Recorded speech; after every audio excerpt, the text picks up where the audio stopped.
तो आज के इस एपिसोड में हम आपको भगवान विष्णु की वरावतार की एक ऐसी प्राचीन मूर्ति के दर्शन कराने जा रहे हैं जिसके बारे में ऐसा कहा जाता है कि ये मूर्ति अपने आप बढ़ रही थी, जिसे मंत्रों द्वारा कीलांकन करके रोका गया था। इस प्राचीन मूर्ति में औरंगजेब की क्रूरता के साक्ष्य आज भी मौजूद हैं दोस्तों। इस मूर्ति से बहुत से ऐसे रहस्य, बहुत से ऐसे इतिहास जुड़े हुए हैं जिनके बारे में आज हम आपको बताने जा रहे हैं। तो चलिए हम आपको इस मंदिर पर लेकर चलते हैं। मध्य प्रदेश के जबलपुर शहर से लगभग 50 किलोमीटर का सफ़र तय करते हुए हम आपको लेकर जा रहे हैं ग्राम मझौली की तरफ, जिसके रास्ते में हम कई ऊंचे ऊंचे पहाड़ों, खेतों और पेड़ों को देख रहे हैं, जिनको देखते हुए पलक झपकने तक का मन नहीं कर रहा है। प्रकृति के इन सुंदर नज़ारों को देखते हुए हम कब मझौली गांव पहुंच गए हमें पता ही नहीं चला।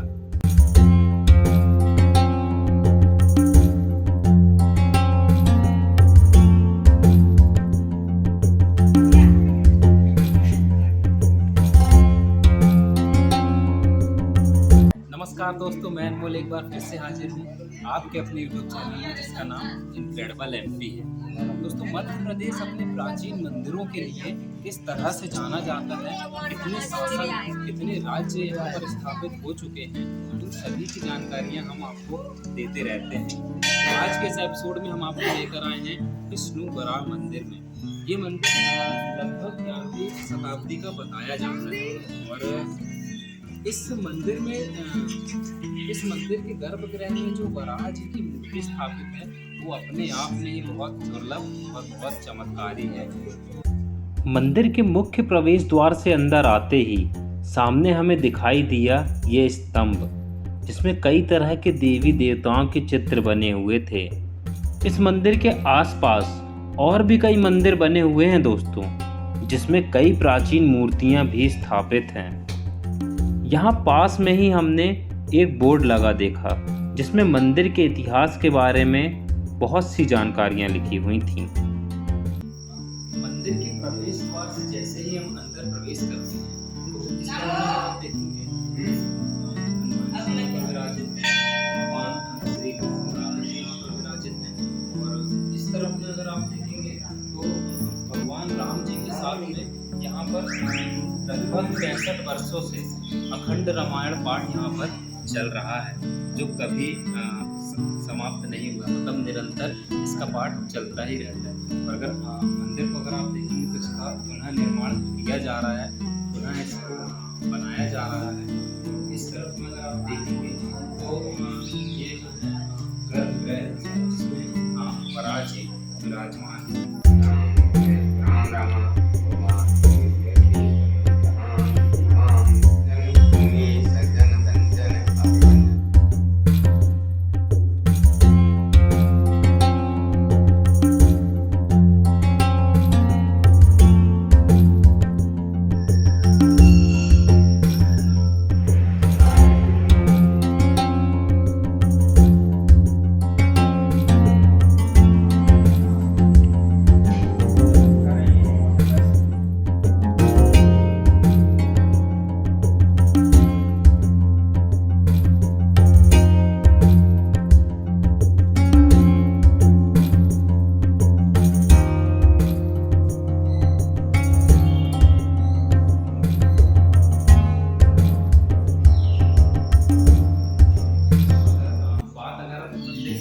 गर्भगृह की की जाए। देखिए ये मंदिर का मुख्य गर्भगृह है और इस तरह से हमने और भी प्राचीन मंदिरों के आपको दर्शन कराए हैं। जिस तरह से वहाँ पर आपने प्रवेश द्वार देखे हैं मंदिरों के, इसमें भी उसी तरह का प्रवेश द्वार यहाँ पर भी बनाया गया है और मंदिर के आसपास में और भी कई प्राचीन मूर्तियाँ यहाँ पर स्थापित हैं। आप इस तरफ में भी अगर देखेंगे तो ये कई प्राचीन मूर्तियाँ इस तरफ में स्थापित हैं, ये मूर्तियाँ स्थापित हैं। इस तरफ में भी अगर आप देखेंगे तो ये मूर्तियाँ स्थापित हैं और जो वराह जी की जो मूर्ति है छोटे से प्रवेश द्वार के अंदर में स्थापित है। तो अभी हम मंदिर के जो मेन गर्भगृह है वहाँ पर खड़े हुए हैं। अगर आप इस सर में देखते हैं, ये भगवान विष्णु का बड़ी बड़ा अवतार है। ये अगर मूर्ति की अगर बात की जाए तो ये देखिए लगभग मेरी जो हाइट है ये मेरी 6 फीट करीब है और मेरे से भी ज़्यादा हाइट की ये मूर्ति है। तो ये अपने आप में कितनी विशाल है, आप लोग इन्हें देख सकते हैं। और इन्हीं मूर्ति के वरदा जी की इस मूर्ति के ठीक नीचे अगर आप देखेंगे तो ये नाग देवता यहाँ पर विराजमान है और नाग देवता के ठीक पास में ही पृथ्वी माता भी विराजमान है। पृथ्वी माता जो का जो सर है, जो अगर आप देखेंगे तो ये जो उनका सर है ये औरंगजेब द्वारा खंडित कर दिया गया था। ऐसा कहा जाता है कि जब औरंगजेब ने इस मंदिर पर एंटर किया था, जब वो यहाँ पर आया था तो उसने पृथ्वी जी की जो सर था उसको काट दिया था। और इस तरफ में भी अगर आप देखेंगे तो इस मूर्ति में भी इस खंडन का बहुत से अवशेष हमें देखने मिलते हैं। यह प्रतिमा 11वीं शताब्दी के विशेष काले पत्थर से निर्मित है।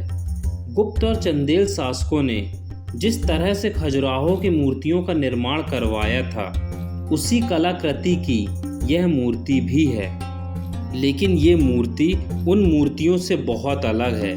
जिस मंदिर में यह प्रतिमा स्थापित है उस मंदिर का भी बहुत विशेष महत्व है। मंदिर का निर्माण 11वीं सदी में किया गया था। किन्हीं कारणों से ये मंदिर टूट गया।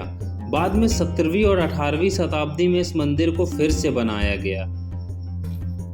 किंवदंतियों के अनुसार ऐसा कहा जाता है कि यहाँ पास के एक नरीला तालाब में एक मछुआरा मछली पकड़ने जाया करता था।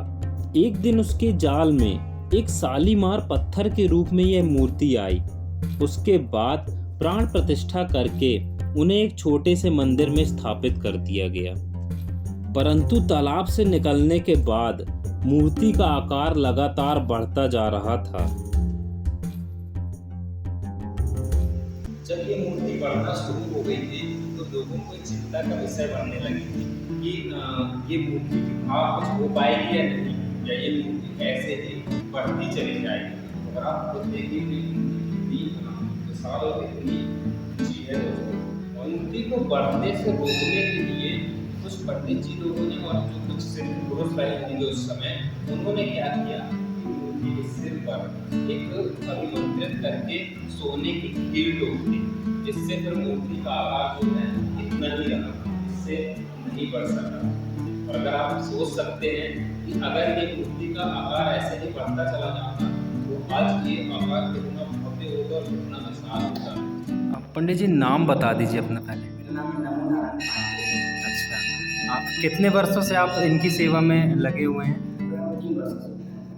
अच्छा, तो इनकी स्थापना के बारे में कुछ ऐसा बताना चाहेंगे कि मुझे ऐसा पता चला है कि एक मछुआरे को भगवान पहले।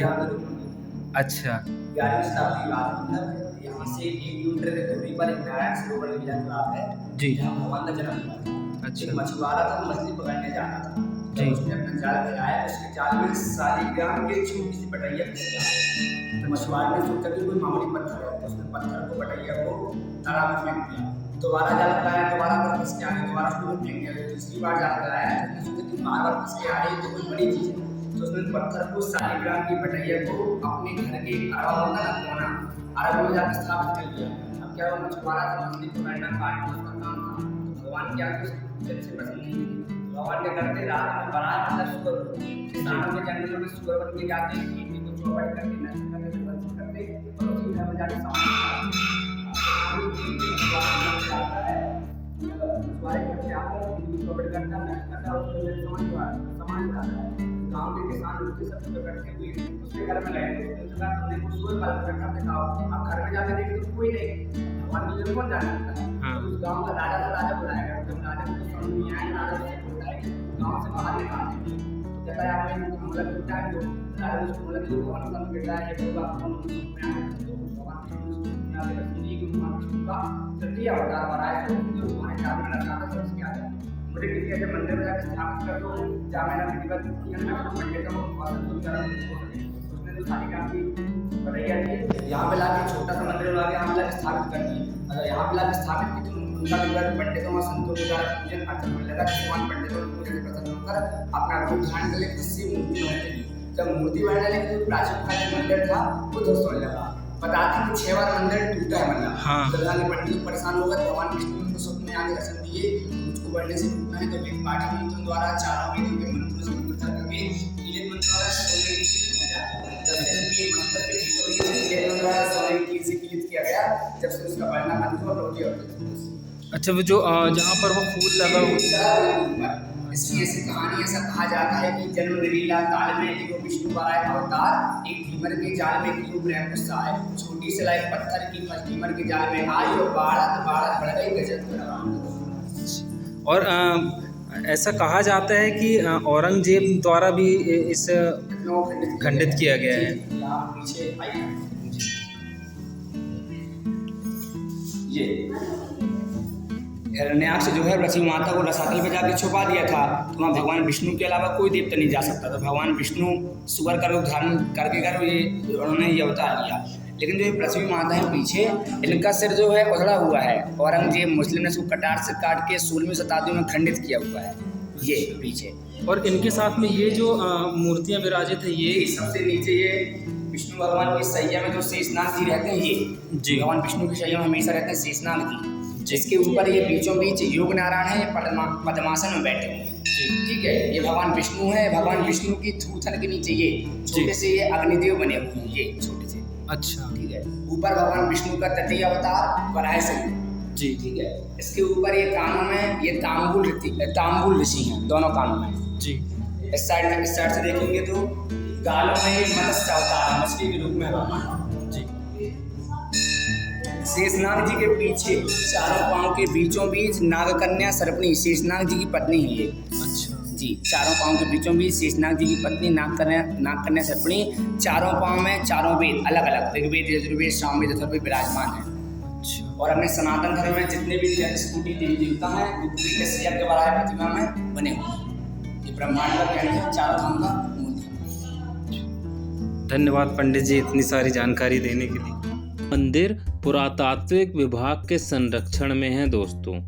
पुरातात्विक विभाग ने इसे संरक्षित स्मारक का दर्जा तो दे दिया है, पर वास्तव में इसका संरक्षण नहीं हो रहा है।